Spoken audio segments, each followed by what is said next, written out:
جنگ بدر کنواں جس کے کنارے پہ یہ جنگ ہوئی ہے.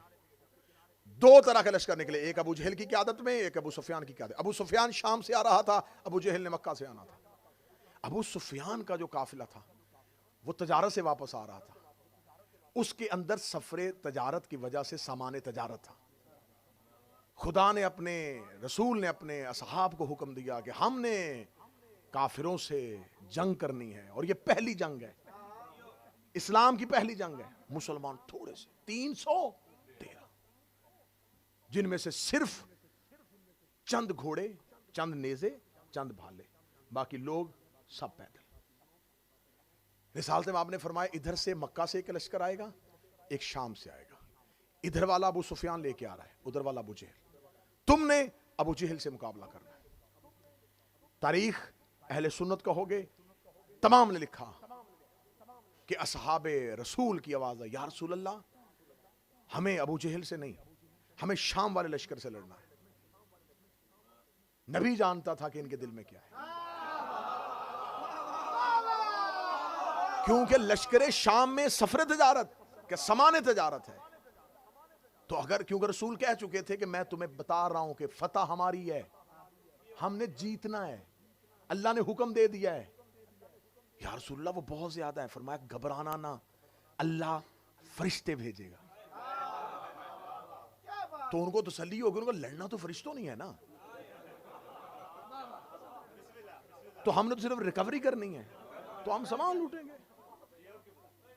قرآن نے اس پورے واقعے کو لکھا. قرآن نے کہا انہوں نے رسول سے مجادلہ کیا, بحث کی نبی سے, پراپر نبی کے ساتھ اونچی آواز میں بولے.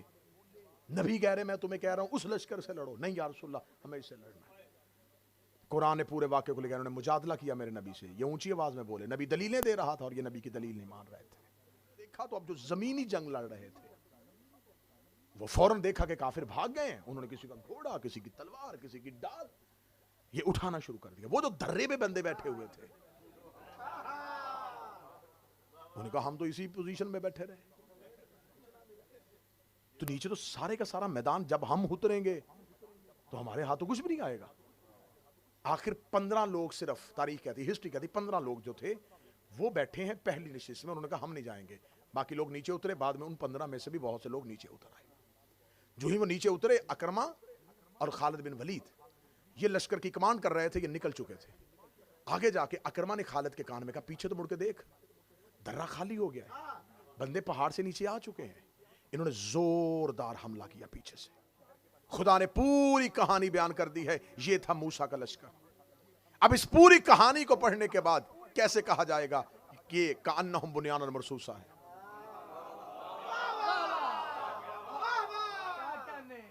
یہ کأنہم بنیان مرصوصہ نہیں ہو سکتا. خدا نے پھر دوسرا ایک لشکر بیان کیا. خدا نے کہا آؤ میں تمہیں ایک اور لشکر کی کہانی سناتا ہوں. یہ لشکر تھا شموئیل نبی کا, جو طالوت کی سرپرستی میں گیا تھا. طالوت مسلمانوں کا بادشاہ تھا. حضرت شموئیل ایک نبی تھے.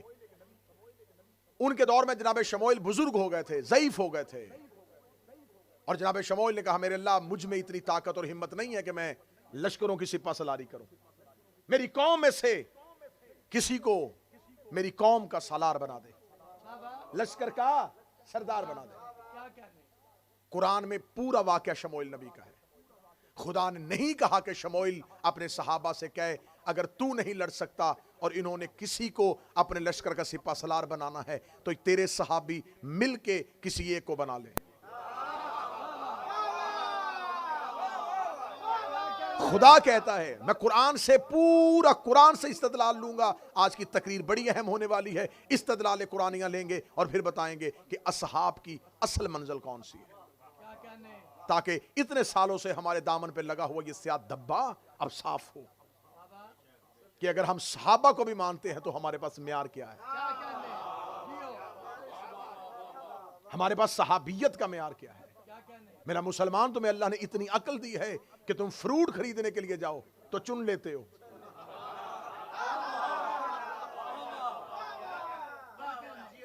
گلے سڑے تو نہیں اپنی باسکٹ میں ڈالتے.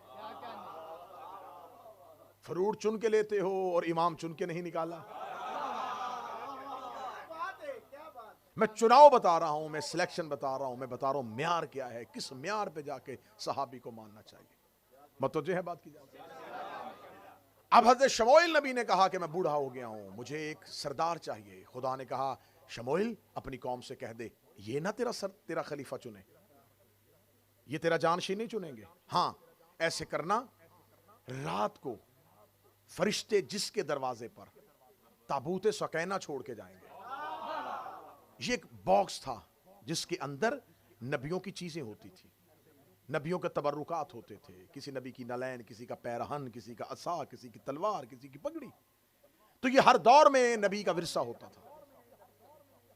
فرمایا جس کے دروازے پر یہ صندوق چلا جائے وہی تیری قوم کا سردار ہوگا. ساری رات شموئیل نبی کی قوم انتظار کرتی رہی, فرشتے آئیں گے اور صندوق کے دروازے پہ رکھیں گے. صبح کو اٹھے تو اس بستی کا ایک غریب نوجوان جس کا نام طالوت تھا, اس کے دروازے پہ وہ باکس پڑا ہوا تھا. قوم نے طالوت کو ماننے سے انکار کر دیا, ہم اسے نہیں بنائیں گے. یہ کون ہے؟ یہ تو انتہائی غریب ہے, جبکہ اعلیٰ لوگ موجود تھے. اللہ نے اسے کیوں چنا؟ شموئیل نبی کہا میں عاجز ہوں, فیصلہ میرا نہیں, اللہ کا. قوم طالوت کو نہیں مان رہی تھی. یا کافروں کا بادشاہ تھا جس کا نام جالوت تھا. جالوت نے حملہ کر دیا شموئیل نبی کی قوم پر. اب شموئیل نبی نے کہا اگر طالوت کو نہیں مانو گے تو جالوت سے لڑو گے کیسے؟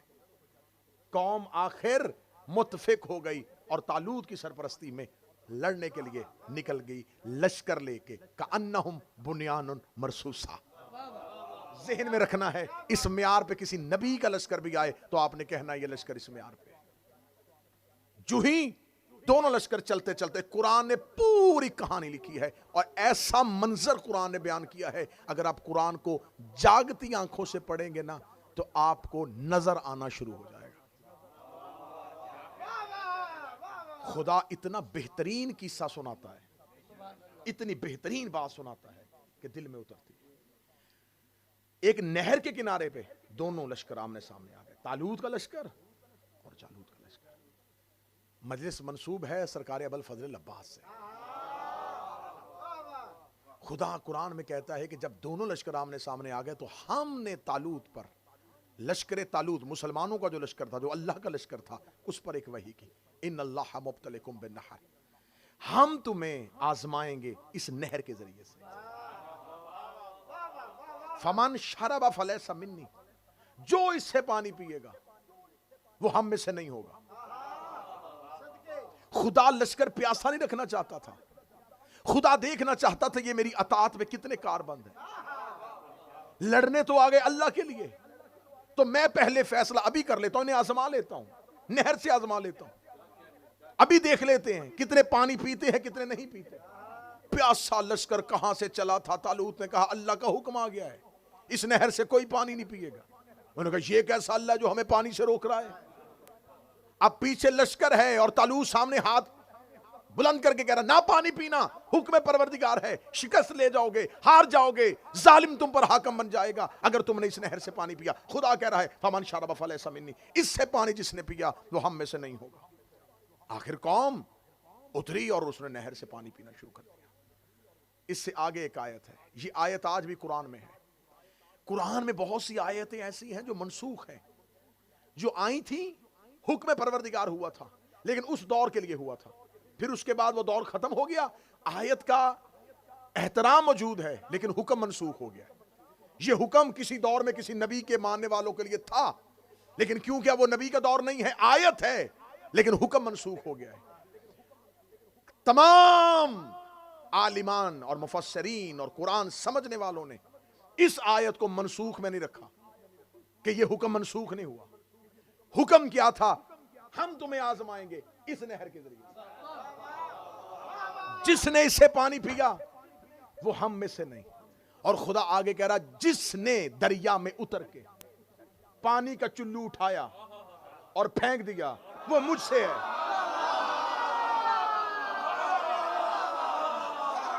آیت قرآن میں نہ ہو، میں کل منبر پہ نہ ہوں، آیت قرآن میں آج بھی موجود ہے، جس نے چلو پھلیا اور پھر دریا کے منہ پہ مار دیا وہ تم میں سے نہیں، اللہ کہہ رہا وہ مجھ میں سے ہے۔ نبیوں کے دور گزرتے گئے، آیت وہی کی وہی کھڑی رہی، آخر رسول کا دور آ گیا، لوگوں نے پوچھا یہ کون سی آیت ہے، کون ہے جو اللہ میں سے ہے، کون ہے جو پروردگار میں سے ہے، آخر پھر بھی اس آیت کا پتہ نہیں چلا، یہاں تک کہ مولا امیر المومنین جب جنگ صفین کے لیے گئے، علی نے فرات کے کنارے پہ اپنے لشکر کا پڑاؤ کیا، لوگ قرآن کی آیتیں پڑھتے رہے کہ خدا نے قرآن میں کہا تھا میں تمہیں آزماؤں گا ایک نہر کے ذریعے سے، جو اس سے پانی پیے گا وہ مجھ میں سے نہیں ہوگا، جو اس سے پانی اٹھا کے چلو اس کے منہ پہ مارے گا وہ مجھ میں سے ہوگا۔ کون ہے جو اس آیت کا مصداق بنے؟ علی نے فرات کے گھاٹ پہ پہرا بٹھایا ہے، لیکن علی نے فرات کے اندر اپنا گھوڑا نہیں ڈالا، حسن نے فرات پہ اپنا گھوڑا نہیں ڈالا، کربلا عاشور کا دن آیا، عباس نے گھوڑا فرات کے اندر ڈالا، چلو پانی کا لیا، دریا کے منہ پہ مارا، خدا نے کہا جو پھینکے گا وہ مجھ میں سے ہوگا۔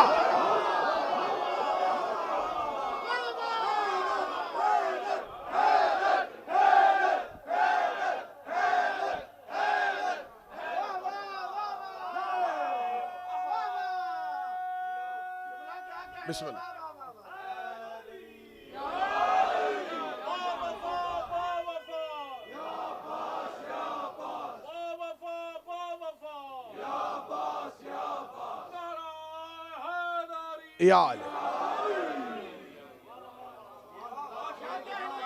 قوم عاجز آ گئی، قوم کا اللہ کے حکم کی نافرمانی کرنا اس بات کی دلیل ہے یہ کانہم بنیان مرصوصہ نہیں ہے۔ کسی نبی کا لشکر اس آیت کے معیار پہ پورا نہیں اتر رہا۔ رسول اکرم آئے، اسلام کی کافروں سے پہلی جنگ بدر، بدر کنواں جس کے کنارے پہ یہ جنگ ہوئی ہے۔ دو طرح کے لشکر نکلے، ایک ابو جہل کی قیادت میں، ایک ابو سفیان کی قیادت۔ ابو سفیان شام سے آ رہا تھا، ابو جہل نے مکہ سے آنا تھا۔ ابو سفیان کا جو قافلہ تھا وہ تجارت سے واپس آ رہا تھا، اس کے اندر سفر تجارت کی وجہ سے سامان تجارت تھا۔ خدا نے اپنے رسول نے اپنے اصحاب کو حکم دیا کہ ہم نے کافروں سے جنگ کرنی ہے، اور یہ پہلی جنگ ہے، اسلام کی پہلی جنگ ہے۔ مسلمان تھوڑے سے 313، جن میں سے صرف چند گھوڑے، چند نیزے، چند بھالے، باقی لوگ سب پیدل۔ رسالت میں آپ نے فرمایا ادھر سے مکہ سے ایک لشکر آئے گا، ایک شام سے آئے گا، ادھر والا ابو سفیان لے کے آ رہا ہے، ادھر والا ابو جہل، تم نے ابو جہل سے مقابلہ کرنا ہے۔ تاریخ اہل سنت کا ہوگے، تمام نے لکھا کہ اصحاب رسول کی آواز ہے، یا رسول اللہ ہمیں ابو جہل سے نہیں، ہمیں شام والے لشکر سے لڑنا ہے۔ نبی جانتا تھا کہ ان کے دل میں کیا ہے، کیونکہ لشکر شام میں سفر تجارت کہ سامان تجارت ہے، تو اگر کیونکہ رسول کہہ چکے تھے کہ میں تمہیں بتا رہا ہوں کہ فتح ہماری ہے، ہم نے جیتنا ہے، اللہ نے حکم دے دیا ہے۔ یا رسول اللہ وہ بہت زیادہ ہے، فرمایا گھبرانا نہ، اللہ فرشتے بھیجے گا۔ تو ان کو تسلی ہوگی، ان کو لڑنا تو فرشتوں نہیں ہے نا، تو ہم نے تو صرف ریکوری کرنی ہے، تو ہم سامان لوٹیں گے۔ قرآن نے اس پورے واقعے کو لکھا، قرآن نے کہا انہوں نے رسول سے مجادلہ کیا، بحث کی نبی سے، پراپر نبی کے ساتھ اونچی آواز میں بولے۔ نبی کہہ رہے میں تمہیں کہہ رہا ہوں اس لشکر سے لڑو، نہیں یا رسول اللہ ہمیں اس سے لڑنا ہے۔ قرآن نے پورے واقعے کو لکھا، انہوں نے مجادلہ کیا میرے نبی سے، یہ اونچی آواز میں بولے، نبی دلیلیں دے رہا تھا اور یہ نبی کی دلیل نہیں مان رہے تھے۔ آخر کافروں کے لشکر کے ساتھ سامنا ہو گیا۔ اس جنگ میں سب سے زیادہ کفار کا جو نقصان کیا وہ اکیلے علی نے کیا۔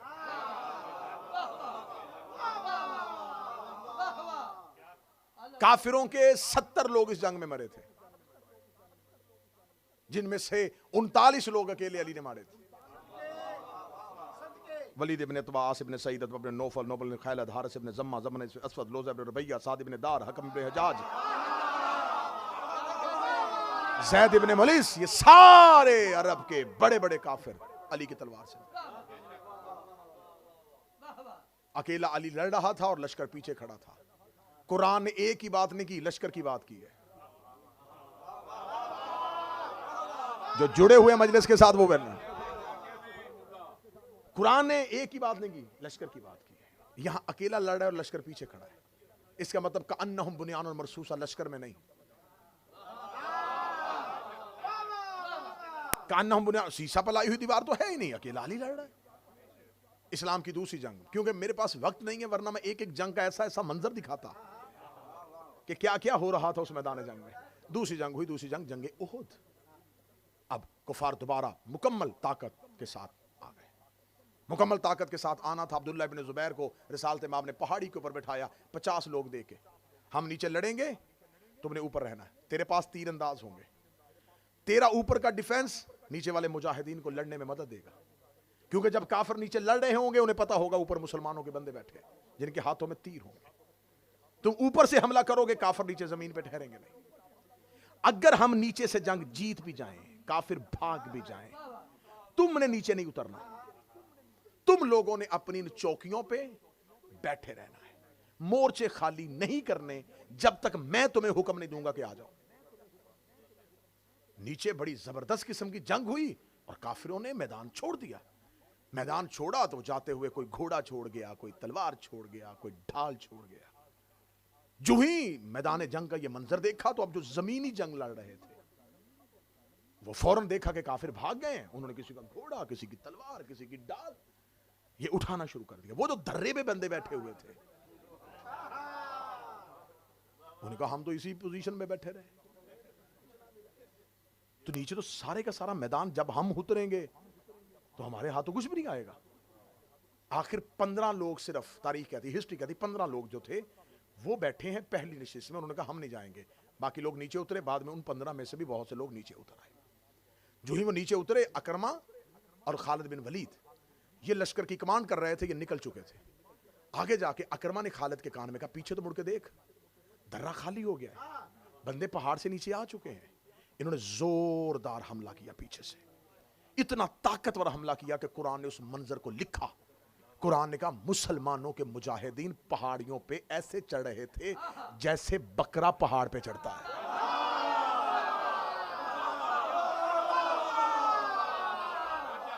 اکیلے امیر المومنین اور امیر المومنین, مجھے جنگیں پڑھنا مقصد نہیں ہے, صرف کأنہم بنیان مرصوصہ ہے. اکیلے امیر المومنین نے پوری جرت کے ساتھ, پوری طاقت کے ساتھ, پوری جوان مردی کے ساتھ, یہ وہ جنگ تھی جس میں رسالت مآب کا دندان مبارک زخمی ہوا تھا, ٹوٹا نہیں تھا. ممبر سے اگر کوئی پڑھے تو محتاط رہیے گا, رسول کا دان ٹوٹا نہیں تھا, زخمی ہوا. ٹوٹنا عیب ہے.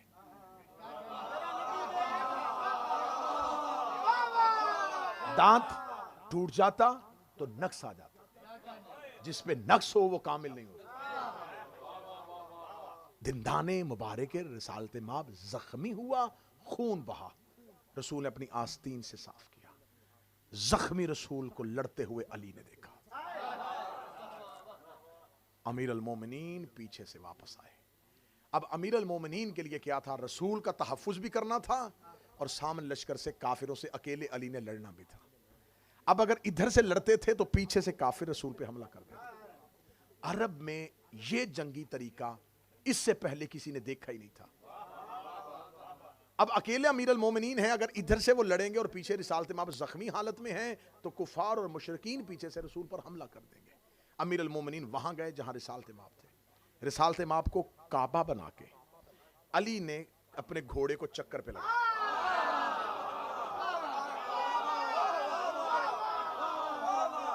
امیر المومنین رسالت مآب کو کعبہ بنا دیا اور اپنے گھوڑے کو چکر پہ لگا دیا. چکر پہ لگا کے علی نے چھوٹے چکر سے چکر شروع کیا ہے, بالکل نبی کے قریب سے تحفظ شروع کیا ہے. چکر پھیلتا اتنا وسیع کر لیا کہ میدان احد خالی ہو گیا. یہ وہ جنگ تھی جس میں امیر المومنین کی تلوار عرش سے آئی تھی.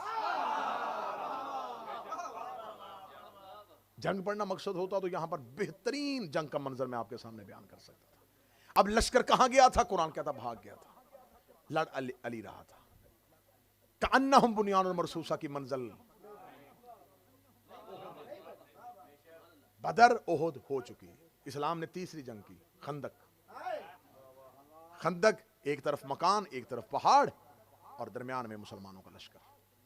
سلمان محمدی کے مشورے پر اس میں خندق کھودی گئی. 10 صحابیوں کو 40 ہاتھ جگہ دی کہ 10 صحابی 40 ہاتھ جگہ کھودیں گے. اس کے بعد 40 ہاتھ جگہ کھودیں گے. 4 گز گہری, 4 گز چوڑائی میں, اور 5 کلومیٹر لمبی خندق مسلمان مجاہدین نے کھودی. اس میں جب میں نے دیکھا کہ جب بدر پہلی جنگ ہوئی تھی تو اس میں مسلمانوں اور کافروں کے لشکر کی ریشو کیا تھی, تو تاریخ نے مجھے بتایا کہ مسلمانوں کا لشکر جو تھا وہ 313 تھا اور کافروں کا لشکر 1000 تھا. میں نے پھر پوچھا جب خندق ہوئی ہے تب کافر اور مسلمانوں کے لشکر کی ریشو کیا تھی؟ پھر ہسٹری نے مجھے بتایا کہ کافر 10,000 تھے اور مسلمان 3,000 تھے. ریشو 1 اور 3 کی رہی ہے.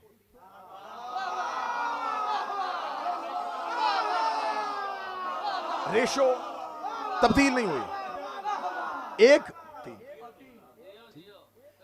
اب میں نے سوچا میری عقل, آپ کیونکہ آپ زیادہ سمجھدار ہیں مجھ سے, بہت زیادہ سمجھدار ہیں, تو آپ مجھے زیادہ عقلی طریقے سے اس پہ قائل کر سکیں گے. میری سمجھ میں تو ابھی تک یہ نہیں آ رہا کہ جب رسالت مآب نے پہلی جنگ لڑی تب بھی مسلمان 1 حصہ تھے, کافر 3 حصہ زیادہ تھے, خندق میں بھی زیادہ تھے.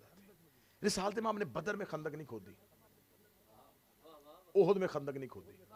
بھائی خندق تو اس لیے کھودی جاتی ہے, زیادہ لوگ ہیں تو بچنا ہے, تحفظ کرنا ہے. تو خندق اس لیے کھودی تھی رسالت مآب نے, جو ہسٹری ہمیں بتا رہی ہے کہ کافر بہت زیادہ آ گئے تھے. میں نے کہا سوچ رہا خندق میں زیادہ آ گئے ہوں, احد میں کم آئے. احد میں بھی اتنے ہی تھے, بدر میں بھی اتنے ہی تھے. تو میں نے کہا کافر تو ہر جنگ میں زیادہ رہے ہیں, بدر میں خندق نہیں کھودی, احد میں خندق نہیں کھودی. بعد میں پتا چلا تحقیق کرنے سے خندق کافروں کے لیے نہیں کھودی تھی.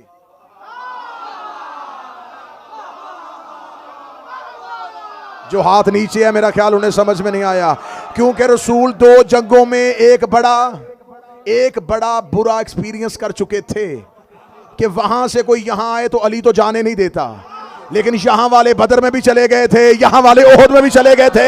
رسول نے کہا اب خندق کھود لو, باہر سے کوئی آیا تو علی نہیں جانے دے گا, اب اندر سے کوئی باہر نہ جائے.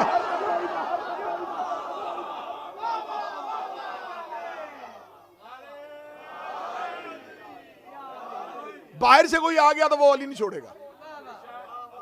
اب اندر والوں کا کیا کریں بھائی, ان کو روکنا کہ یہ نہ جائے. جن کو روکنا تھا انہی سے کھدوائی. یہاں میرا جملہ نہیں ہے, یہ جملہ ہے قبلہ اظہر زیدی صاحب کا. میں انہی کا جملہ انہی کے نام سے کہوں گا تاکہ قبلہ کی روح کو اسال ہو جائے. انہوں نے کہا کسی تنگ دل کی تنگ خندق کھودی ہوئی سے امر آ گیا.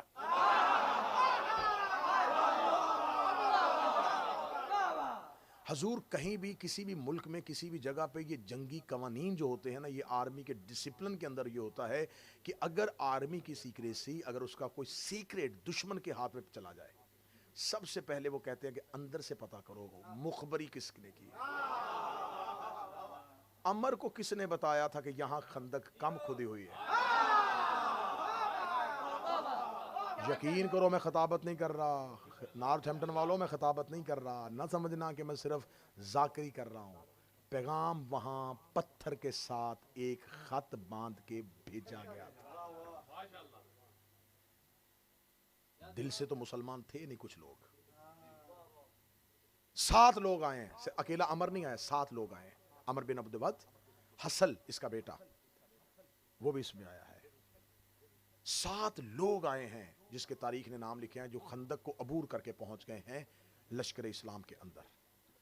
7 لوگوں کا رات کی طریقی میں خندق کو عبور کرنا تھا. مسلمان تو سوئے ہوئے تھے, لشکر آرام کر رہا تھا. سیدھے گئے اور انہوں نے جا کر رسول کے خیمے کا محاصرہ کر لیا. خیمے کا محاصرہ کرنے کے بعد عمر بن عبد ود نے اپنا نیزے کے ساتھ رسول کے خیمے کی چادر کو پھاڑا, اور پھاڑنے کے بعد نیزے کی نوک کے ساتھ چادر کو اٹھایا. اٹھا کے اس ملعون نے پہلا جملہ کہا, محمد کوئی ہے تو بھیج, یا کسی کو بھیج یا خود لڑنے کے لیے آ.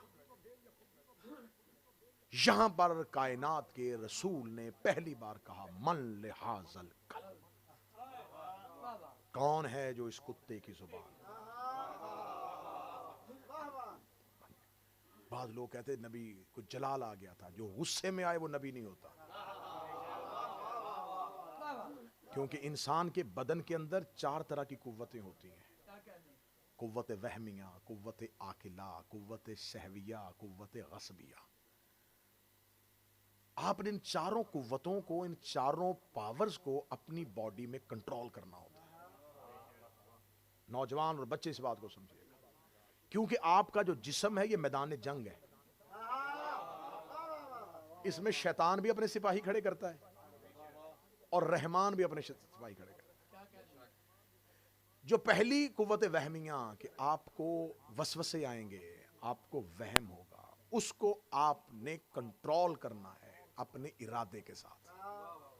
جب آپ اپنے ارادے سے اس کو کنٹرول کر دیتے ہیں تو خدا کہتا ہے کہ اللہ تمہیں عقل سے نوازتا ہے تاکہ تم اس کو کنٹرول کر سکو. اگر آپ کے اندر غصب, غصے والی کیفیت آ جاتی ہے تو جو ہی وہ کیفیت آئے گی وہ قوت آپ کے اوپر مغلوب ہو جائے گی, آپ کے اوپر غالب آ جائے گی. آپ کوئی ایسا کام کر دیں گے, بعد میں آپ پچھتائیں گے. کیوں پچھتائے؟ اس لمحے آپ پہ کنٹرول اس لیے نہیں رہا کہ وہ قوت آپ کے اوپر غالب آ گئی تھی. تو جو غالب آتی ہے, جس پہ غالب آتی ہے وہ مغلوب ہوتا ہے. امام اور نبی پہ یہ قوت غالب نہیں آتی. امام اور نبی کوئی بھی کام ہماری طرح غصے میں نہیں کرتے, کیونکہ وہ مغلوب نہیں ہے, وہ ہر شے پہ غالب ہے.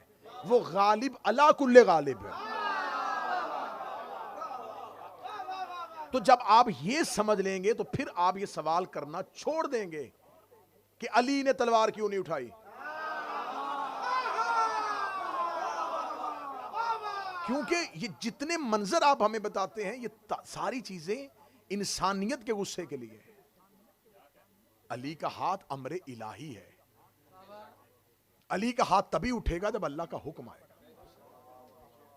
اب رسالت مآب نے غصے کی وجہ سے نہیں, رسالت مآب کو جب غصہ آتا ہی نہیں, اللہ قرآن میں کہتا ہے یہ خلق عظیم کا مالک ہے, اور صرف مالک نہیں کہہ رہا, اس کے اخلاق کی قسم کھا رہا ہے. تو جس کے اخلاق کی اللہ قسمیں کھا رہا تھا, اس نے خندق میں عمر بن عبد ود کو کتا کہہ کے بلایا تو کوئی نہ کوئی تو راز ہوگا. یا رسول اللہ جلال آیا تھا؟ فرمایا جلال نہیں آیا تھا, رسول نے ایک معیار قائم کر دیا تھا. یہ دروازے پہ باہر کھڑا ہو کے, میدان میں کھڑا ہو کے للکارتا, میں کبھی گالی نہ دیتا. اس نے آ کے دروازے پہ دروازے پہ دروازے پہ دروازے پہ دروازے پہ گستاخی کی ہے. میں دنیا کو بتا رہا ہوں, جو ہمارے دروازے پہ آگے گستاخی کرے, آتا انسان ہے, واپسی پہ کتا ہو جاتا.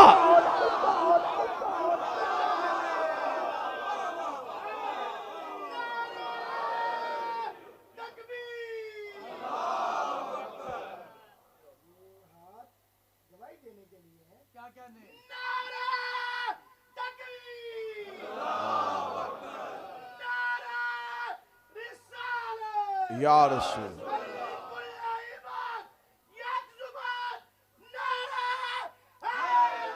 یا آپ ہمیں بتائیں کہ بدر میں بھی لشکر نہیں لڑ رہا, اکیلے علی لڑ رہے ہیں. احد میں علی لڑ رہے ہیں, خندق میں علی لڑ رہے ہیں, حنین میں علی لڑ رہے ہیں, خیبر میں علی لڑ رہے ہیں. یہ جتنی جنگیں ہیں ان میں سے ایک ایک میں دیکھو گے تو آپ کو لشکر کی بجائے انفرادی فتح نظر آئے گی. تو اب علماء اسلام, میرے معززین اور میرے مہربان دوستو, اب مولوی کے پاس کوئی رستہ نہیں, یا آیت کا ترجمہ بتائے یا ہمیں وہ لشکر بتائے, ہمیں بتائے وہ کأنہم بنیان مرصوص. صاحب کس کے اصحاب تھے؟ کون سے اصحاب ہیں جن کے لیے قرآن میں آیت آج بھی کھڑی ہے؟ وہ سیسا پلائی ہوئی دیوار تھے, وہ اپنی جگہ سے ہٹے ہی نہیں, وہ ڈٹے رہے. موت سر پہ آئی ہے وہ نہیں ہلے. یہ مجھے اسلام کی کسی جنگ میں لشکر کا یہ روب دکھاؤ, میں قرآن کی اس آیت کو ہار بنا کے اس صحابی کے گلے میں ڈالوں کہ تم ہو اس آیت کے مصداق, یہ لشکر اس آیت کا مصداق ہے. اگر کوئی لشکر بھی ایسا نہیں, حتیٰ کہ ہم یہ نہیں کہہ رہے, ہم نبی کے صحابہ پہ بات نہیں کر رہے, میں پوری ذمہ داری کے ساتھ کہہ رہا ہوں, صفین میں امیر المومنین کے ساتھ جو لشکر ہے وہ بھی کأنہم بنیان مرصوصہ نہیں ہے. آپ خاموش ہوئے. امیر المومنین کے پیچھے سارا لشکر علی کی محبت میں نہیں گیا تھا. اگر گیا ہوتا تو جنگ صفین جو ہے وہ تحکیم کے حوالے ہو جاتی، فیصلہ حکم کے پاس چلا جاتا. آپ خطبے پڑھیں مولا امیر المومنین کے، آپ خطوط پڑھیں مولا امیر المومنین کے، کس طرح مولا نے ان کی بے وفائیوں کا گلہ کیا ہے کہ مجھے میدان جنگ میں کھڑا کر کے تم نے مجھے چھوڑ دیا. کون لوگ تھے وہ وہاں سے لاکھوں درہم لے کے علی کا لشکر چھوڑ کے ادھر جا رہے تھے، اور کون لوگ تھے جو علی کے ساتھ کھڑے تھے؟ وہ چند افراد تھے جو امیر المومنین کے ساتھ کھڑے تھے. اصحاب کا تذکرہ ہو رہا ہے تو مجھے گفتگو میں آج ایک جملہ کہہ دوں حضرت عمار یاسر کا. یہ وہ صحابی ہے جس نے جنگ صفین میں حق اور باطل کا فیصلہ کر دیا تھا. کیونکہ رسالت مآب نے حضرت عمار یاسر، باپ کا نام یاسر، ماں کا نام سمیہ، یاسر بھی اسلام کی راہ میں شہید ہوا، ماں بھی اسلام کی راہ میں شہید ہوئی. دردناک شہادت ہے عمار کے ماں اور باپ دونوں کی. ماں بھی شہیدہ، باپ بھی شہید، مظلوم اور مظلوم کا بیٹا حضرت عمار. مسجد نبی تعمیر ہو رہی ہے، ہر صحابی ایک اینٹ اٹھا رہا ہے، یہ دو. رسالت مآب نے سے کسی نے کہا کہ یا رسول اللہ عمار مر جائے گا آج، وہ اتنی وزنی پتھر دو اٹھا رہا ہے. رسول نے جا کے حضرت عمار سے کہا عمار تو دو کیوں اٹھا رہا ہے؟ فرمایا ایک اپنے حصے کا، ایک آپ کے حصے کا. اس کے سر کے اوپر گرد پڑی ہوئی تھی، پتھر جو اٹھا رہا تھا تو پتھر اٹھانے کے بعد سر میں گرد پڑی ہوئی. رسالت مآب نے اس کے پگڑی سے، اس کے سر سے اپنے ہاتھوں سے گرد صاف کی. گرد صاف کر کے رسالت مآب نے عمار کو سینے سے لگا. عمار میں دیکھ رہا ہوں تجھے ایک باغی گروہ قتل کر، جبکہ تو حق پہ کھڑا ہوگا. یہ حدیث پیغمبر نے کہہ دی ہے. کتنی روشن حدیث ہے، کتنی واضح حدیث ہے کہ عمار تجھے باغی گروہ قتل کر. رسول کہہ رہے باغی قتل کریں گے اور تو حق پہ ہوگا. یہ حدیث صحیح بخاری میں امام بخاری نے کہاں پر لکھی ہوئی ہے؟ چاہیے تھا نا یہ جہاں جنگوں کے حالات ہو رہے، جہاں باب الایمان ہے، جہاں باب النفاق ہے، وہاں پر جا کے اس حدیث کو رکھتا تاکہ پڑھنے والوں کو حدیث سامنے آتی. جاؤ جا کے صحیح بخاری جا کے گوگل سرچ کر کے دیکھنا یہ حدیث اس نے کہاں پر رکھی ہوئی ہے. مسجد میں صفائی کرتے ہوئے گرد پڑنے کے احکام،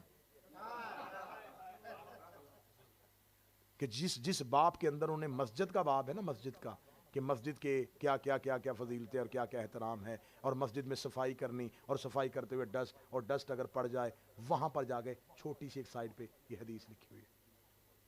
جبکہ یہ ہے معیار، یہ ہے صحابی. میدان جنگ میں ادھر علی کا لشکر ہے، ادھر معاویہ کا لشکر، درمیان میں علم لے کے ہمارے یاسر آ گئے. درمیان میں کھڑے ہوئے علی کے لشکر سے نکل کے دونوں لشکروں کے درمیان میں آ گئے، اور درمیان میں آ کے لشکر معاویہ کی طرف دیکھ کے کہا سنو میں مصطفیٰ کا صحابی ہوں، کیا تمہیں نبی کی حدیث بھول گئی؟ عمار کے صرف نکل کے آنے کی وجہ سے 35 لوگ معاویہ کے لشکر کے نکل کے علی کے لشکر میں آ گئے. یہ نہیں کہ صرف ادھر سے لوگ ادھر گئے ہیں، جو ادھر سے آئے ہم وہ بھی گنتی پوری کریں گے. ادھر سے بھی 35 لوگ آئے، انہوں نے آ کے کہا علی تو حق کا امام ہے. ہمیں تو پتہ ہی نہیں تھا. عمار آ کے کھڑا ہو گیا ہے. جب حضرت عمار یاسر کی شہادت ہو گئی تو لشکر معاویہ میں کھلبلی مچ گئی کہ یہ کیا، ہمارے پاس تو نبی کی حدیث ہے، اسے باغی گروہ قتل کرے گا. تو باغی کیا ہم باغی ہیں؟ ہمارے ہاتھوں عمار قتل ہو گیا. تو عمر بن عاص جیسا چلاک لومڑی اس نے فوری طور پہ جا کے کہا، اس نے کہا نہیں نہیں نہیں نہیں نہیں نہیں، یہ ہم نے قتل نہیں کیا، بلکہ عمار کا قاتل علی ہے جو اسے لے کے ہماری تلواروں کے آگے آ گیا.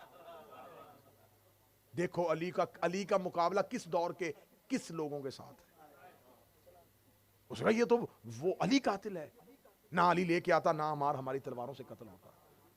انہوں نے کہا ہاں ہاں ہاں ہاں ہم نے تو نہیں نہ قتل کیا، کیونکہ جس نے گناہ کیا ہو نا وہ تو اتنی جلدی بہانے پہ مان جاتا ہے.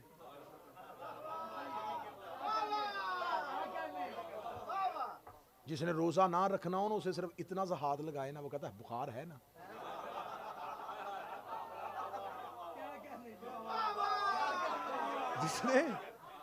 جس نے کوئی چیز چھوڑنی ہے وہ تو بہانہ ڈھونڈتا ہے بھائی. آج کسی کو کہہ دو کسی بیٹا پردہ کیا کرو، وہ کہتی پردہ دیکھنے والے کی آنکھ میں ہوتا ہے. اگر پردہ دیکھنے والے کی آنکھ میں ہوتا ہے، نہیں پردہ ہمارا نہیں ہوتا، پردہ دیکھنے والے کا ہوتا ہے، اسے چاہیے وہ پردہ کرے، ہم کیوں پردہ کریں. تو اگر دیکھنے والے کی آنکھ میں پردہ ہوتا ہے تو کبھی بغیر چادر کے نماز پڑھ کے دکھا. اللہ کی آنکھ میں پردہ نہیں ہے.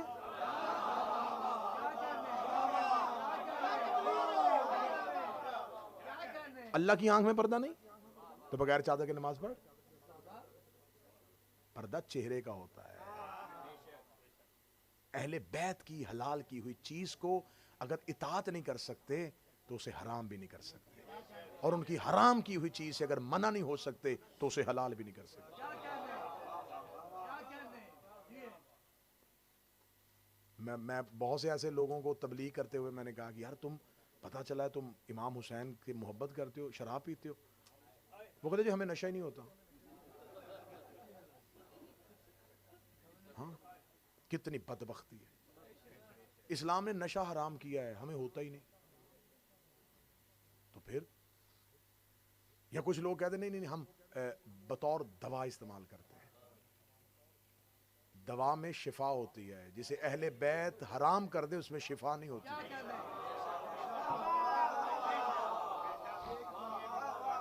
اہل بیت کی حرام کی ہوئی چیز میں شفا نہیں ہے. اہل بیت نے تمہیں منع کیا ہے ہر وہ چیز جو تمہارے عقل پہ غالب آ جائے, جو تمہارے سوچ پہ غالب آ جائے, جو تمہاری فکر پہ غالب آ جائے. پڑھے لکھے دور میں زندگی گزار رہے ہو تو اس کا مطلب یہ نہیں ہے کہ اہل بیت کو چھوڑ دیا جائے. اہل بیت کی اطاعت سے نکل جاؤ. آپ برطانیہ کے ماحول میں رہتے میرے بچوں, اہل بیت کے مذہب میں جو والدین کا احترام ہے وہ کسی اور مذہب میں نہیں ہے. یہ آپ کا کوئی ایکسکیوز نہیں ہے کہ ہم اب انڈیپینڈنٹ ہو گئے ہیں, اب ہم خود فیصلے کرنے کی پوزیشن میں آ گئے ہیں. بس ہمیں اسلام اس بات کی اجازت دیتا ہے. اسلام تمہیں ماں باپ کے سامنے اف کی بھی اجازت نہیں دیتا. اف لفظ نہیں ہے, اف کوئی لفظ ہے,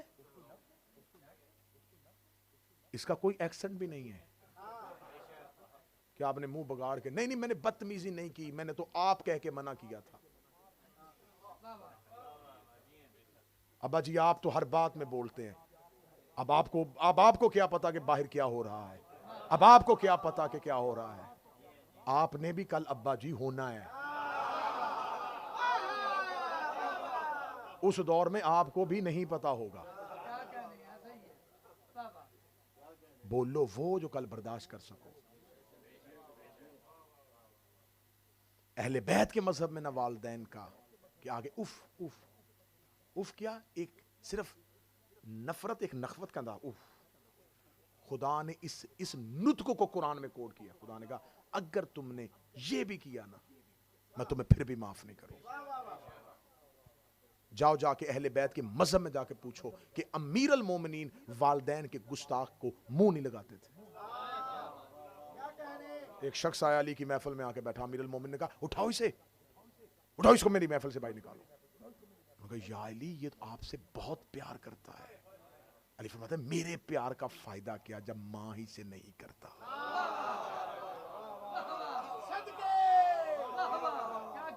کسی صحابی نے اسے جا کے کہا علی نے کہا ہے کہ تم ماں سے پیار نہیں کرتا اور علی تم سے پیار نہیں کرتا.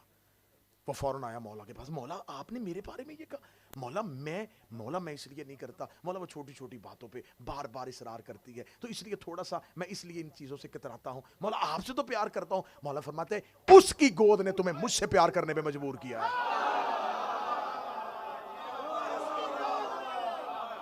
وہ نہ ہوتی تو مجھ سے کبھی پیار نہ کرتا. جس وسیلے سے علی تک آیا ہے اس وسیلے کو درمیان میں رکھ.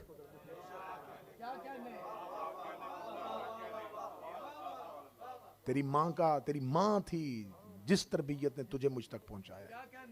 تو وسیلہ چھوڑ کے آ رہا ہے, علی وسیلہ نہیں چھوڑے گا. اسی وسیلے سے آ جس وسیلے سے میں نے تجھے اپنی محبت دی تھی. باپ کے ذریعے تم تک محبت پہنچی ہے تو باپ تمہارا علی تک پہنچنے کا وسیلہ ہے.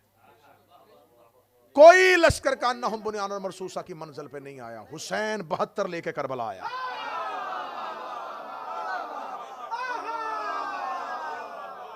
حسین لا کے 72 رکھے کربلا. حسین نے کہا لے میرے اللہ تو آدم سے لے کے میرے بھائی حسن تک.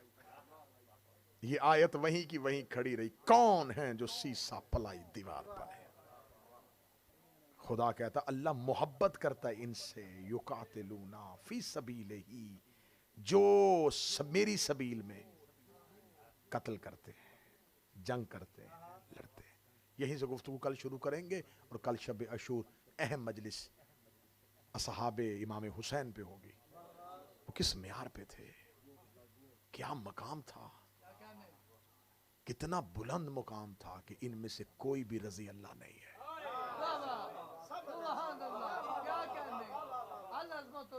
یہ سارے علیہ السلام،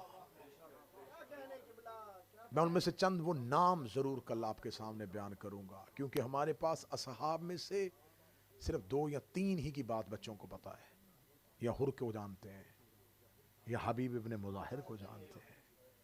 تمہیں پتا ہو کہ زہیر کون ہے، عابس شاکری کون ہے، تمہیں پتا ہونا چاہیے کہ مسلم ابن اوسجہ کون تھا، یہ کون سے معیار تھے، وہاب قلبی کون تھا، ابو سمامہ کون تھا، یہ کون لوگ تھے، کس معیار پہ تھے، کہاں سے چنے تھے حسین نے یہ پھول۔ یہ کوئی تاریخ کے نامور لوگ نہیں تھے، یہ اپنے علاقوں میں گمنام لوگ تھے۔ یہ کوئی بہت بڑے امیر نہیں تھے، بہت بڑے جنگجو نہیں تھے۔ کچھ معیار تھا جو حسین نے تراشا تھا، جس پہ یہ پورے آئے ہیں، اور حسین نے انہیں کربلا بلا لیا۔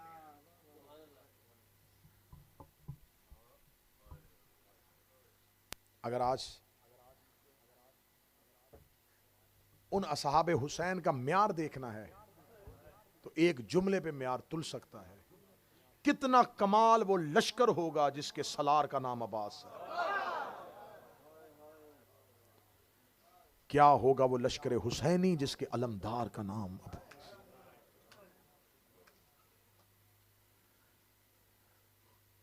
آج ہے شہادت ابوالفضل العباس۔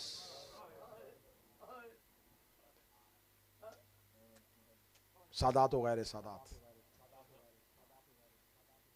حسین کا گھر تم سب کا گھر ہے۔ کوشش کیا کرو کہ صرف 10 دن کے شیعہ نہیں، پورے سال کے عزادار رہو، پورے سال کے شیعہ رہو۔ اللہ اس بارگاہ کو، اس کے بسانے والوں کو، اور یہ نعمت عظمیٰ ہے پروردگار کی، اگر یہ امام بارگاہ نہ ہوتا تمہارے بچوں کا تربیت کہاں سے ہوتی۔ یہ ایک ایسا ادارہ ہے جو تمہارے بچوں کو سنبھال رہا ہے، تمہاری اگلی نسل کو حسینیت کے رستے پہ لے کے آ رہا ہے۔ اس کے ساتھ جتنا ہو سکے آپ تعاون کیا کریں۔ اگر آپ اس کے ریگولر ممبر نہیں ہیں تو اس کے ممبر بنیں۔ آپ اس کی تمام وہ افادیت، تمام وہ اہمیتیں جس کے لیے اس ادارے کو بنانے کا مقصد ہے، اغراض و مقاصد ہیں، اگر وہ آپ تک پہنچ رہے ہیں تو آپ کو چاہیے کہ اس کی جتنی حوصلہ افزائی ہو سکے، جس قدر ہو سکے وہ ضرور کریں۔ جتنی دیر عباس زندہ رہا، علی کی بیٹیاں سکون سے سوتی رہیں۔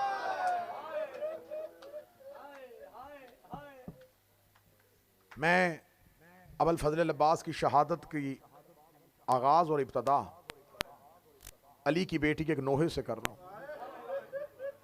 جو سید بیٹھے مجھے معاف کر دینا، حضرت ابوالفضل العباس کی لاش پہ آ کے سیدہ زینب نے ایک نوحہ پڑھا تھا۔ تم نوحہ خانوں سے نوحہ سن کے روتے ہو، بڑا دردناک شعر ہے، اس نے بڑا دردناک پڑھا ہے۔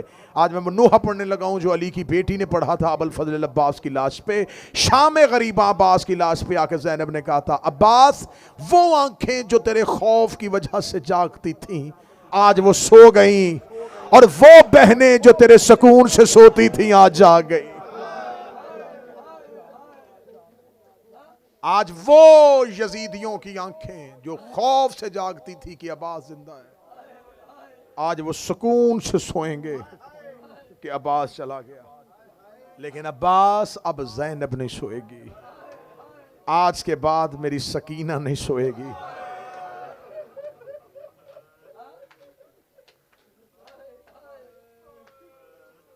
میرا مولا حسین آپ کا پرسہ قبول فرمائے، علی کی بیٹیاں یہ پرسہ قبول فرمائے، سیدہ یہ پرسہ قبول فرمائے۔ عراق میں نے خود مولا عباس کے حرم میں ایک عالم دین، عرب عالم دین، اس کی زبان سے یہ واقعہ سنا تھا۔ اس نے کہا مولا عباس کی مجلس میں ایک شخص آتا تھا جو دونوں پاؤں سے معذور تھا، جب بھی مولا عباس کی مجلس میں آتا رو کے کہتا عباس کاش میری ٹانگیں ہوتی، میں کھڑا ہو کے تیرا ماتم کرتا، مولا میں کھڑا ہو کے تیرا ماتم کرتا۔ وہ کہتے عراق کے ایک گاؤں میں رہنے والا وہ بچہ بار بار کہتا تھا کاش میری ٹانگیں ہوتی، میں حلقے کے درمیان میں کھڑا ہو کے حسین کا ماتم کرتا۔ عالم دین کہتے ہیں کہ اسی جگہ پہ مجلس ہو رہی تھی، یا لوگوں نے دیکھا کہ حلقے میں وہ کھڑا ہے اور وہ ماتم کر رہا ہے۔ لوگوں نے اسے کھڑے ہو کے ماتم کرتے ہوئے دیکھا، لوگوں نے اسے کہا تیری تو ٹانگیں نہیں تھی، تو کھڑا کیسے ہوا؟ اس کا مجلس حسین میں بیٹھے ہوئے جب مصائب پڑھا جا رہا تھا، میں نے رو کے کہا عباس تجھے حسین کے کچلے ہوئے سینے کا واسطہ، مولا عباس تجھے حسین کے کچلے ہوئے سینے کا واسطہ۔ وہ کہتا میں نے دیکھا کہ گھوڑا سوار آیا ہے، گھوڑا سوار نے آگے گھوڑا میرے قریب روکا ہے، رو کے مجھے کہنے لگا اٹھ کھڑا ہو کے ماتم کر۔ کہتا میں کیسے ماتم کروں، میرے پاؤں نہیں ہیں، میری ٹانگیں نہیں ہیں، مجھے کھڑا کرنا چاہتا ہے، اپنا ہاتھ بڑھا، میں تیرا ہاتھ پکڑ کے کھڑا ہوں۔ اتنا کہنا تھا، اس نے ابا ہٹائی، رو کے کہتا میرے بازو کوئی نہیں ہے، میرے اشل کی لجام میں ہاتھ ڈال۔ میں نے اس کے گھوڑے کی لجام میں ہاتھ ڈالا۔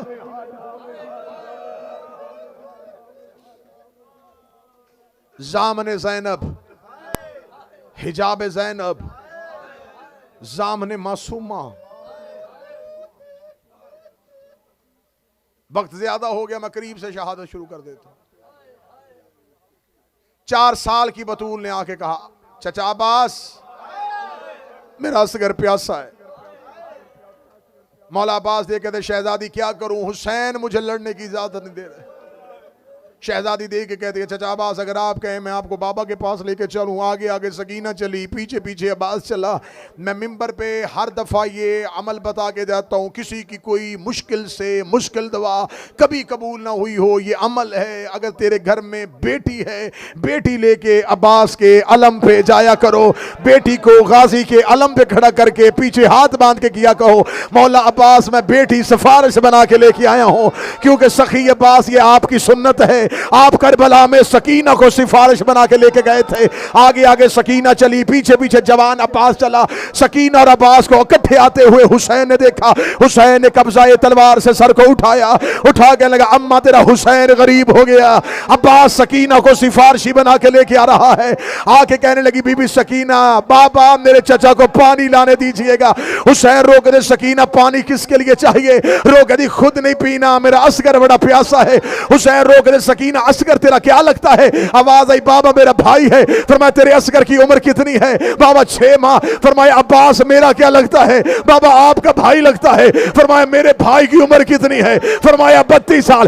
حسین اٹھے، سکینہ کو سینے سے لگایا، روکا سکینہ فیصلہ خود کرنا، ایسا نہ ہو نہ تیرا 6 مہینے کا بچے نہ میرا 32 سال۔ فیصلہ ایسے کرنا، ایسے نہ ہو نہ تیرا 6 ماہ کا بچے نہ میرا 32 سال کا بچے۔ مولا میں ضمانت دیتا ہوں، مولا میں صرف پانی لاؤں گا۔ مولا حسین نے کہا سکینہ جا خیمے سے مشکیزہ لا۔ شہزادی مشکیزہ لینے کے لیے گئی، مولا حسین نے عباس کا ہاتھ پکڑا، ٹیلے کے پیچھے لے گئے۔ جب دیکھ لیا نا بہن کا خیمہ دور رہ گیا ہے، مولا حسین نے کہا عباس ایک بار مجھے گلے سے لگا۔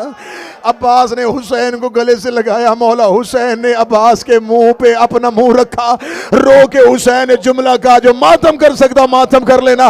حسین رو کے دے عباس مجھے بتا میں بہنیں لے کے کہاں جاؤں، میں بیٹیاں لے کے کہاں جاؤں؟ عباس میں تیرے سہارے میں مدینے سے چلا تھا، عباس میں زینب لے کے کہاں؟ ہائے حسین، ہائے حسین، ہائے حسین۔ کل کی رات رہ گئی رونے کی، کل شہیدوں کی رات ہے، پھر آگے غریبوں کی رات ہے۔ جو نہ رو سکے ہائے کہے، ہائے نہ کہہ سکو سر جھکائے، آنکھیں بند کر کے صرف اتنا سوچ لے یہ گھر اجڑنے کے لائق تھا نہیں۔ مولا حسین کی آواز ہے عباس میں تیرے سہارے پہ آیا تھا، عباس میں بہنیں لے کے کہاں جاؤں، عباس میں بیٹیاں لے کے کہاں جاؤں؟ مولا عباس نے کہا شہنشاہ میں کیا کروں، مجھ سے تیری بیٹی کے رونا سونا نہیں جاتا مولا، میری آنکھوں کے سامنے میرے لائق شاگرد مارے گئے مولا، میں عباس کتنا صبر کروں گا؟ اگلی سطر پڑھنے سے پہلے میں خود ماتمی ہوں، خود زنجیر زن ہوں، میرا جگر پھٹ رہا ہے، میں اگلی سطر پیر ساجد شاہ جی سمجھ میں کو کیسے سناؤں؟ جب کہا نا عباس تو نے جانا ہی ہے، ہاں مولا میں نے جانا ہے۔ سخی حسین نے مولا عباس کے نیام سے تلوار کھینچ لی، روکے گا عباس بغیر تلوار کے چلا جا۔ عباس روکے تھے، مولا میں نے وعدہ کیا ہے، مولا سامنے کوئی آیا تو ماروں گا، مولا میں خود کسی پہ حملہ نہیں کروں گا، مولا میری تلوار مجھے دے دے۔ حسین نے تلوار ہاتھوں پہ لی، حسین کی آنکھوں میں آنسو تھے، روکے گا لے کے جانی تلوار بے شک لے جا، لیکن اتنا یاد رکھنا جتنا تو نے انہیں مارنا اتنا انہوں نے شام میں زینب کو مارنا ہے، اتنا انہوں نے سکینہ کو مارنا ہے، تو نے انہیں جتنا دوڑانا ہے اتنا انہوں نے کبھی سکینہ کو، کبھی گھوڑوں کے آگے، کبھی اونٹوں کے آگے۔ ماتم گر ہائے حسین کے، ہائے حسین، سیدہ تیرا ماتم قبول کرے، زہرا تیرا گریہ قبول کرے، اللہ ہی نوازوں پہ رحم کرے۔ دیکھ ابو الفضل عباس، ایک غازی کی ماں تیرے عباس کے پرصدا،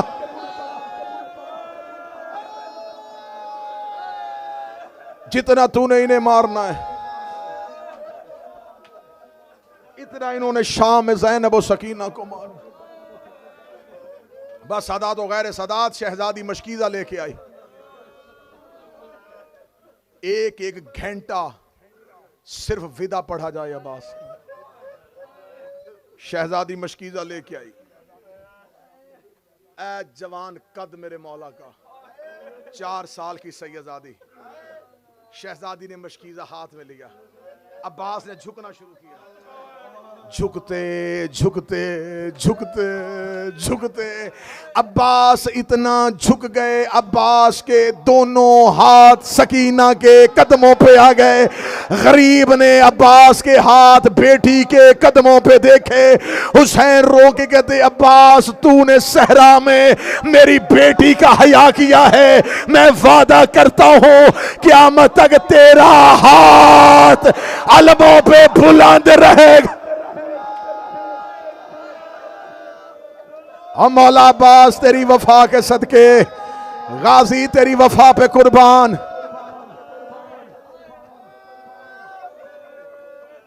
مولا عباس کی آواز آئی، مولا اللہ کے حوالے میں خیموں کا ودا چھوڑ رہا ہوں، ورنہ پڑھتا کہ علی کی بیٹی کا آخری سلام کتنا مشکل تھا۔ میں ودا پڑھ لوں گا، تم شہادت نہیں سن سکو گے۔ میں نے صرف ودا پڑھنا ہوتا، خدا کی قسم ہے صرف ودا پڑھتا، تم پھر شہادت نہیں سنو گے۔ زینب نے کیسے ودا کیا، سجاد سے کیسے ودا ہوا۔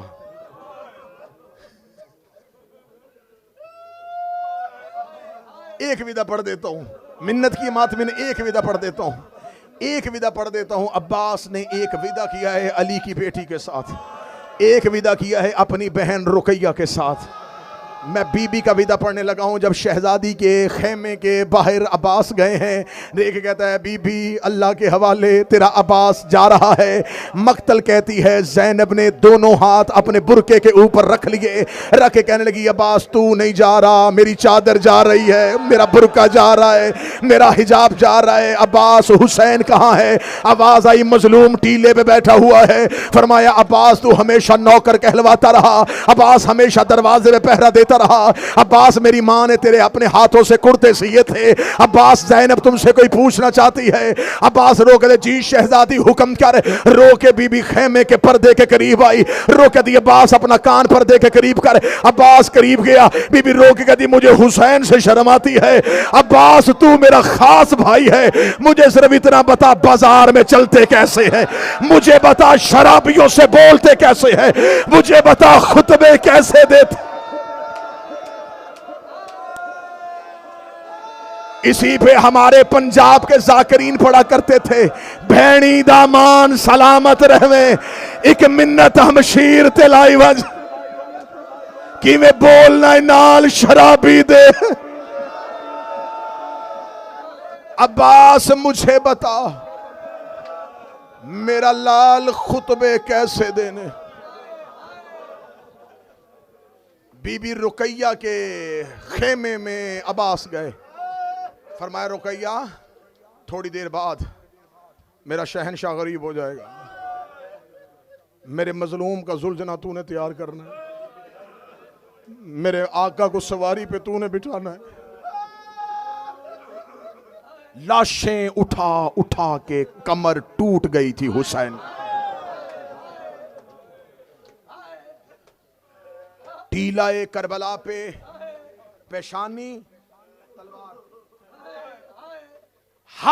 میں نے ہر ایک شہادت میں آپ کو سنایا ہے، جب بھی کوئی میدان میں جاتا حسین جنگ آنکھوں سے نہیں دیکھتے تھے، لاش اٹھانے خود جاتے تھے، جنگ عباس دیکھتے تھے، عباس ٹیلے پہ کھڑے ہو جاتے، حسین یوں زمین پہ نیچے نشے میں بلا تشبیہ بیٹھے ہوتے، حسین عباس کو دیکھتے رہتے، عباس کے چہرے سے پتہ چل جاتا کہ اون کیسا لڑ رہا ہے، قاسم کیسا لڑ رہا ہے، ایک ایک کو مقتل میں بھیج کے عباس کی آنکھوں سے حسین نے ہر کسی کی جنگ دیکھی ہے۔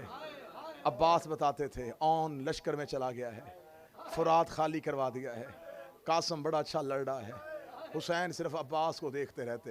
آج عباس جا رہا تھا، حسین رو کے کہتے ہیں عباس میری آنکھوں میں بینائی نہیں ہے، میری کمر میں زور نہیں ہے، عباس میں نے تجھے لڑتے ہوئے دیکھنا تھا، عباس اب میدان جنگ میں مجھے بول بول کے بتاتا رہنا، عباس میں تیری آواز کو سنتا جاؤں۔ اتنا کہنا تھا، 4 سال کی سیدزادی قریب آئی، بابے کی داڑھی کو چوما، رو کے کہتی بابا تو پریشان کیوں تھا، تیری سکینہ ابھی زندہ ہے۔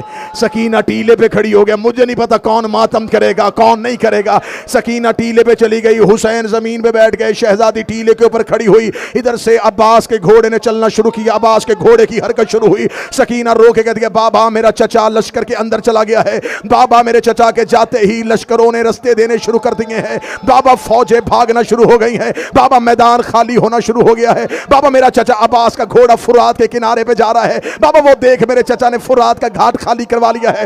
حسین زمین پہ سکینہ کو دیکھتے رہے، سکینہ ٹیلے پہ کھڑی ہو کے منظر سناتی رہی، بی بی سکینہ دیکھ رہی چچا دیکھیے بابا میرے چچا نے اپنا گھوڑا فرات کے اندر ڈال دیا ہے، وہ دیکھیے میرے مولا عباس نے مشکیزہ پانی سے بھر لیا، وہ دیکھ میرا چچا اپنے گھوڑے کی زین پہ آ گیا ہے، بابا میں نے کہا نہیں تھا میرا چچا پانی لے آئے گا، وہ دیکھ عباس کا گھوڑا بھرے ہوئے مشکیزے کے ساتھ فرات کے اندر سے نکل رہا ہے۔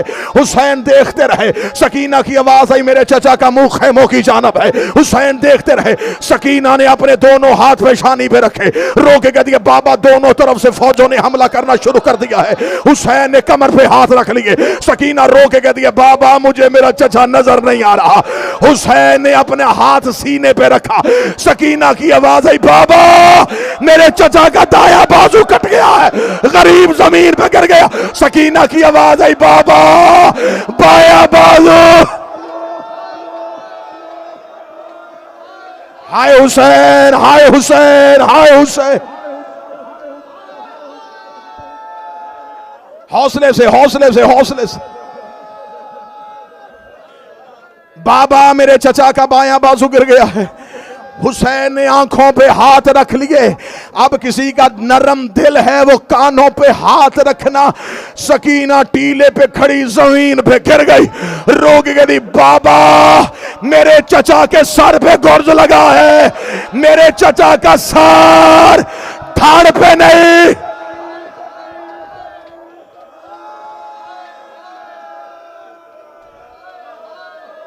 حوصلہ حوصلہ حوصلہ۔ حسین ٹیلے سے دوڑے، حسین نے بیٹی کی آنکھوں پہ ہاتھ رکھ دیا، دوسرے ہاتھ سے سکینہ کو ساتھ لیا، سکینہ رو کے کہتی رہی بابا میرا اصغر بچے نہ بچے، بابا تو عباس کو واپس بلا لے۔ حسین کی آواز آئی چل سکینہ تو خیمے پہنچ، میں عباس کو لے کے آتا ہوں۔ گرتے ہوئے حسین مقتل کی جانب چلے۔ اگر تم نے 8 دن نوکر پہ اعتماد کیا ہے، آج میں شہادت عباس پہ تمہیں زہرا کے حق کی قسم کھا کے روایت سنانے لگا ہوں۔ تمہیں منبر سے بتایا جاتا ہے عباس کے بازو کٹ گئے تھے، مقتل کہتی ہے حسین کے پہنچنے سے پہلے انہوں نے عباس کے پاؤں کاٹے، انہوں نے عباس کا جسم کاٹا، انہوں نے عباس کا بدن کاٹا۔ حسین عباس کے قریب آئے، انہوں نے عباس کی لاش کربلا میں بکھیرنی شروع کی۔ حسین کبھی دائیں جاتے تھے، حسین کبھی بائیں جاتے تھے، حسین رو رو کے کہتے تھے اماں میرا عباس تقسیم۔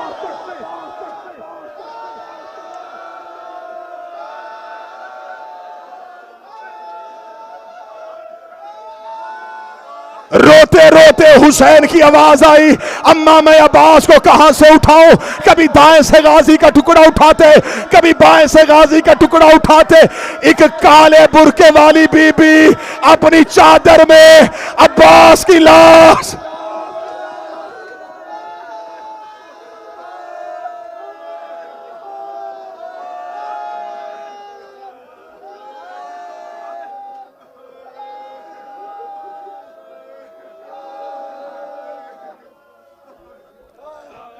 لتھا جھل کے گراز او پیشانی بچے او جھکے جلے یا اللہ میں نشانے او یا عباس دی مرشد آیا ذاتی نے وہ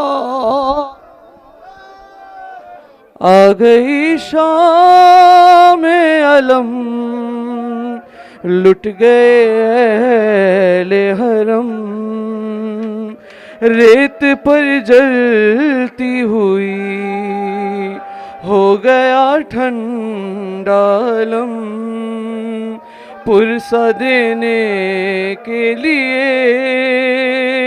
مجھ سے ملنے کے لیے آ گئے بابا علی تو نہ آیا غازی کیا کہوں شیر میرے بیردہ ہم کو لیے یہ مسلمان سارے شہر در شہر گئے خلقت کوفہ کبھی خلقت شام کبھی